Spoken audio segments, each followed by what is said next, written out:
Bonsoir à toutes et à tous, bienvenue dans votre émission Mali Dambe. Mali Dambe est Djemgan Kouré, Djemgan Menasiri, officiel TV à l'Essanfé. Nama Yinanga artiste ou ko, monu donendo, monu donete, ni Djemgan Menake sababuye ko aubere labo. Anga video manu, TikTokezu, fukata se anga comédien bele bauma, officiel TV sigi kunye aubela jelebi. Émission werebe, mumbe kuma jamana kungan ko kibaruka, débat politique, débat public. Fokata sécurité ga go nyumama juma o juma nege kanya ta aninani émission kerengere sile l'islamia ke chogo nyumaka pour que kasira nyumando demsenu anima korokoro dimanche o dimanche nege kanya sheki amanyina ambalima chrétien fenako olu fenega jemga mesili dimanche o dimanche kadamle nege kanya segina katabla nege kanya ta anikelela o temene ko fe émission kerengere le bambulo munu sigendo anga jamana kono denka munu faso bila kata koka na be fulma ko diaspora mogo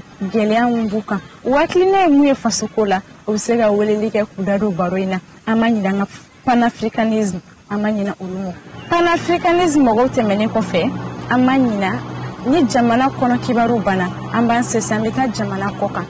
kuna fono be ko de biseka mali deum bokun fana ameto kuna fono sensen konuda aukuloka otumala officiel TV aya usogolento ala utifa ujigiko au bye bye.